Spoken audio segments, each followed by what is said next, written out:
गणेश जी की प्रियता है दुर्वा। क्या प्रियता है? दुर्वा। कितनी दुर्वा गणेश जी को समर्पित करी जाती है? मात्र 5। कितनी?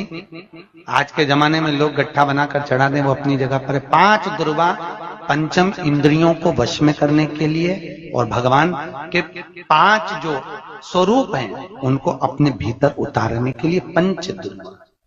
और दुर्वा में भी 3 गांठ। जब दुर्वा समर्पित करी जाती है तो उसमें नीचे दुर्वा की डंडी पर गांठ रहती है, 3 छोटी छोटी गांठें होना चाहिए। कितनी गांठ? जो भगवान को समर्पित करी जाए। जिस उन्होंने पूछा गणेश जी फ्री कब रहते हैं? तो हमने कहा अब ये तुम्हारे ऊपर, हमको तो मालूम भी नहीं, हम तो अपॉइंटमेंट लिए भी नहीं है उनसे, तो तुम्हें ज्यादा स्मरण। तो आप शंकर जी की कथा करते हो, आपको नहीं मालूम कि गणेश जी कब फ्री रहते हैं? हमने कहा गणेश जी फ्री रहने का केवल एक समय होता है, एक टाइम होता है, एक पल होता है, एक घड़ी होती है कि गणेश जी महाराज हमारे घर में आ गए। गणेश जी की सबसे पहली जो आरती हो, उस आरती के समय पर अगर धूप बत्ती जलाई जाए या गोबरी को जलाकर उसमें गूगल छोड़ी जाए और गूगल छोड़ने के बाद गणेश जी का नाम ध्रुम वर्ण कह दिया जाए तो गणेश जी को तुम्हारे घर की पूजा स्वीकार करना पड़ती है। बस वो समय हम जानते। हम तो बस उतना जानते हैं कि शिव महापुराण में लिखा और मुद्गल पुराण में लिखा, गणेश पुराण में लिखा, गणेश जी का एक नाम होता है ध्रुम वर्ण। क्या नाम है? ध्रुम वर्ण गणेश जी का एक नाम होता है। जब हम धूप जलाकर और धूप लगाने के बाद में गणेश जी की सबसे पहली आरती करने के पहले अगर हम सबसे पहली आरती गणेश जी की कर रहे हो, अपने घर में स्थापना कर रहे हो, बिठा रहे हो, और तुम चाहते हो कि गणेश जी मेरे घर में आके मेरी पूजा को स्वीकार करें और जो मांगू मेरा गणेश मुझे दे 10 दिन के अंदर, तो पहला नाम लेकर पुकार लेना ध्रुम वर्ण विनायक, बैठो, बस काम हो गया। वो फ्री होकर आता है, वो बैठता है, अलमस्तता में बैठता। शाम का समय आए, चंद्रदेव का पूजन करें, चंद्र जब प्रकट हो जाए, कलश भर लिया, उसके नीचे आखा दाना रख दिया, चावल गेहूं जो भी आप रखते हो पूजन के लिए, ऊपर पात्र आदि रख दिया जलाशय, फिर अपन ने घी का दिया लगाकर पूजन भी कर ली। तो जो चतुर्थी का पूजन करने वाली होती है, जो चतुर्थी का नियम व्रत धारण करने वाली होती है, बड़ी बड़ी चतुर्थियां करती हैं या उसका नियम धारण करती हैं, तो चतुर्थी का जो पूजन करती है वो किस चीज के लिए होता है? केवल संतान, पुत्र, परिवार, हमारा कुटुंब, हम जिस कुल में हैं, हमारा कुल वैभव की ओर बढ़े, संपदा की ओर बढ़े और उसकी आयु बढ़े, उसकी आयु बढ़े, वैभव बढ़े। बहुत ध्यान दीजिएगा महाराज, चतुर्थी की पूजन में जो आप आखा दाना रखते हो, गेहूं वगैरह कुछ भी जो भी रखते हो, उसकी बड़ी महत्वता होती है महाराज। यहां तक कहा गया है, चतुर्थी की कथा तो आप लोग पढ़ते होंगे, जो लोग पढ़ते हैं उनको मालूम होगा। चतुर्थी की कथा में लिखा है, चौथ माता के व्रत में वर्णन किया गया है कि वो आखा दाना जो रखा जाता है, मान लो कोई जरूरी काम होता है तभी आखा दाना को रखा जाता है, संभाल के रखते हैं कि हम इस काम के लिए जा रहे हैं और हमारा ये कार्य सफल होना चाहिए। तो जिसने चतुर्थी का व्रत करा है, जिसने चंद्रदेव का पूजन करा, चतुर्थी का व्रत करा, वो गणेश जी से विनती करके वहां से 2-4 आखा दाना उठा ले और जो व्यक्ति का काम अटक रहा है अपने ही घर का, पर दूसरे कुल को नहीं देना, अपने ही कुल के अंतर्गत जो काम अटक रहा है उसकी जेब में, उसके पल्लू में उस चीज को रख दिया जाए। तो चतुर्थी जो अगली आती है, जैसे आप महीने की करते हो तो महीने की, और आप जैसे करते हो कि 4 अलग बड़ी बड़ी चतुर्थी करते हो तो उसके अनुसार आपका कार्य सिद्ध होता ही है। उस आखे दाने का इतना महत्व होता है क्योंकि चतुर्थी का व्रत करने वाली माता जब व्रत करती है तो स्वयं चतुर्थी की कथा में लिखा हुआ है कि पार्वती जी गणेश जी से चतुर्थी की कथा बचवाती। चतुर्थी की कथा बाची किसने थी? स्वयं गणेश जी महाराज ने। और सुनी किसने थी? माता पार्वती। बाचने वाले गणेश जी थे, सुनने वाली माता पार्वती थी। तो चतुर्थी की कथा जब होती है तो उसको स्वयं गणेश जी बाच रहे हैं, तो व्रत कौन सुन रही है? माता पार्वती। और आपने जो आखा दाना लिया वो गणेश जी के भाव से लिया, गणेश जी से निवेदन करके, विनय करके, प्रार्थना कर उसको प्राप्त किया। जिनको शुगर की बीमारी हो, बीपी हो, उनसे निवेदन करूंगा, गणेश जी का दांत जो टूटा हुआ है उस टूटे हुए दांत के भाग की ओर 5 दुर्वा सफेद दुर्वा।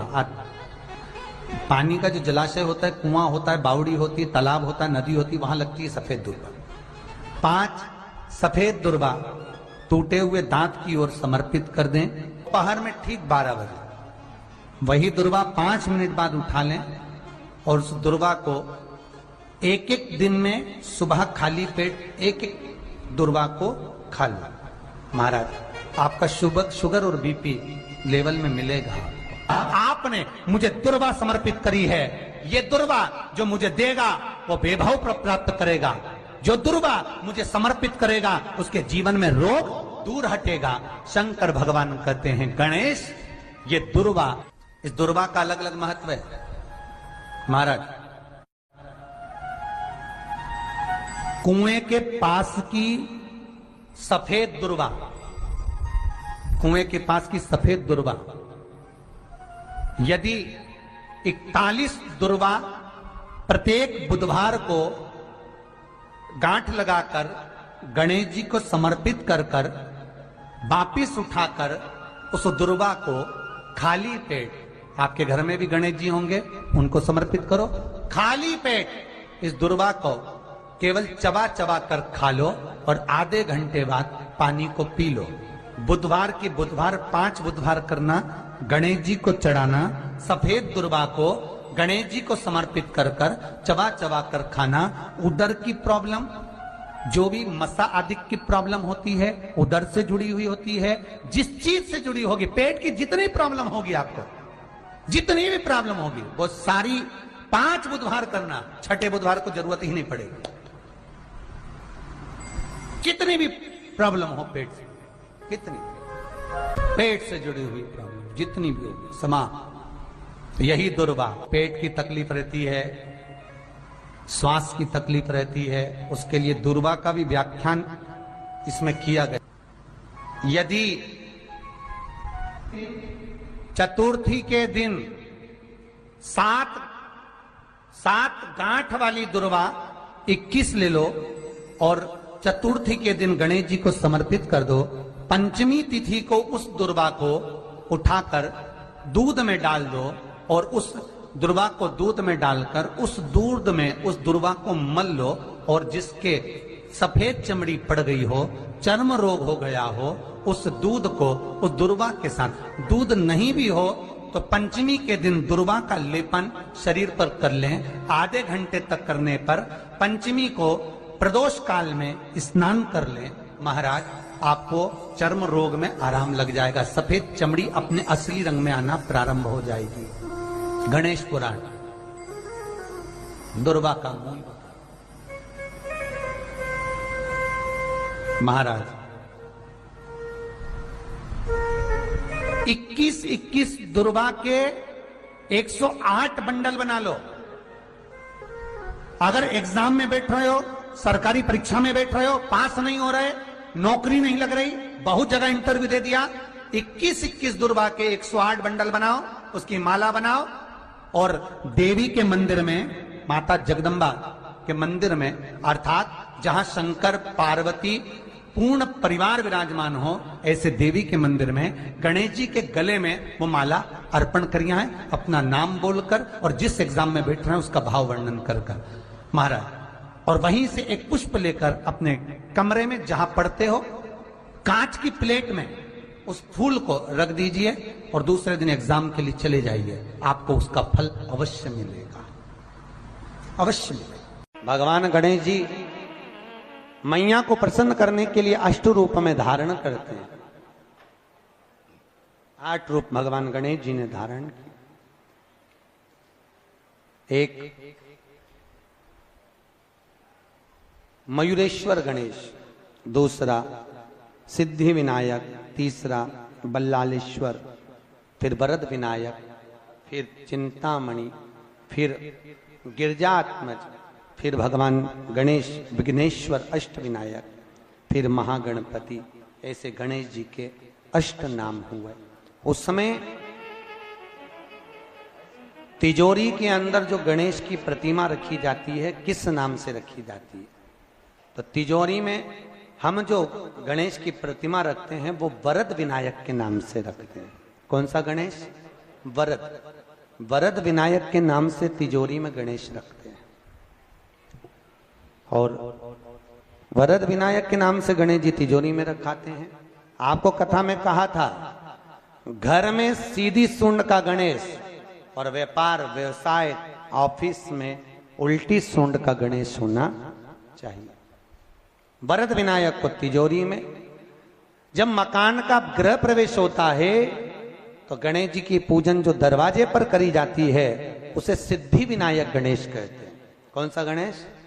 सिद्धि विनायक। जब हम घर में शुभ कार्य हो, बंदरवाल लगाएं, कोई दरवाजे पर शुभ लाभ लगाएं या स्वस्तिक बनाएं या माताएं दरवाजे पर रंगोली डाले तो उसी समय पर सिद्धि विनायक के नाम से रंगोली डालना चाहिए। तो घर में लक्ष्मी बढ़ती है, सिद्धता बढ़ती है। याद रखिए, कभी भी गणेश जी को, मिट्टी के गणेश जी लाते हो भादो महीने में, तो विसर्जन करो तो विसर्जन के समय पर 2 बिंदी, एक कंकु की एक हल्दी की, दीवार पर जरूर लगा देना चाहिए। क्यों?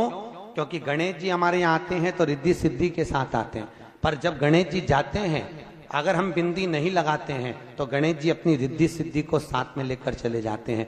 पति के साथ पत्नी वापिस चली जाती है। जब हम बिंदी लगाते हैं तो उसका मतलब होता है कि हमारे घर की बहू हमारे घर में रहे, बेटा भले भ्रमण के लिए जाए। तो गणेश जी जाते हैं, रिद्धि सिद्धि घर में रह जाती है। इसलिए रिद्धि सिद्धि को घर में रखने के लिए 2 बिंदी लगाना चाहिए, एक कुंकू की एक हल्दी। रिद्धि सिद्धि। थोड़ा धना और 5 गोल सुपारी, 5 बेलपत्र इस लाल वस्त्र में रखकर घर के मध्य भाग में पूरे घर का केंद्र बिंदु मिला लो, पूरे घर का नाभि कोण मिला लो, पूरे घर का नाभि स्थल, मध्य स्थल मिलाकर वहां पटे पर रखकर कुंकू चावल से पूजन कर उस पर 3 बार पानी को फेर कर भगवान श्री गणेश जी महाराज के मंदिर में बिना बोले जो रखकर आ जाता है उसके घर में कभी क्लेश नहीं होता, सुख और शांति ये दोनों प्रवेश कर जाती। लाडले गणेश जी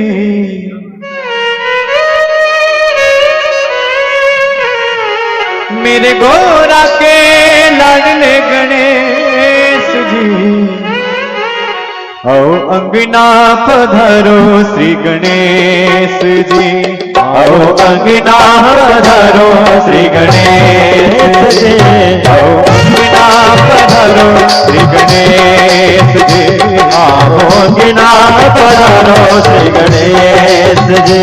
दुनिया में इसलिए हर लक्ष्मी के साथ गणेश जी ने हर अवतार लिया। लक्ष्मी कितनी है? अष्टलक्ष्मी। गणेश कितने हैं? अष्टविनायक। एक लक्ष्मी के साथ एक गणेश है। और ये मत सोचना कि लक्ष्मी का एक स्वरूप है। एक लक्ष्मी माता ख्याति की बेटी, एक लक्ष्मी समुद्र की बेटी, एक लक्ष्मी भृगु की बेटी, ऐसे 8 लक्ष्मियों का क्रम हमारे यहां शास्त्र वर्णन करता है। अष्टलक्ष्मी जो मंदिर के अंदर पूजा की है, आपने हर विष्णु भगवान के मंदिर में लक्ष्मी जी को देखा होगा। वो कौन सी लक्ष्मी है? जम के बोलो जल्दी से, कौन सी लक्ष्मी है? वो महालक्ष्मी। और जो दीपावली के दिन पूजाती है वो धन लक्ष्मी, जो तिजोरी के अंदर रखी रहती है वो सौभाग्य लक्ष्मी। ऐसी हमारे यहाँ अलग अलग लक्ष्मियों के क्रम बताए हैं। उसी तरह अष्ट विनायकों के भी क्रम अलग अलग है कि कौन सा विनायक कौन सी लक्ष्मी के साथ बैठा हुआ है, तो उसकी पूजन। इसलिए हमारे यहाँ कहते हैं ना कि दुकान पर रखना तो उल्टी सूंड का गणेश रखना, ऑफिस में रखना तो उल्टी सूंड का गणेश रखना, व्यापार में रखना, फैक्ट्री में रखना तो उल्टी सूंड का गणेश रखना, और घर में रखना तो सीधी सूंड का गणेश रखना। क्यों कहते हैं? क्योंकि उस विनायक का भी क्रम लक्ष्मी के साथ जुड़ा होना चाहिए, जिससे संपदा की वृद्धि हो हमारे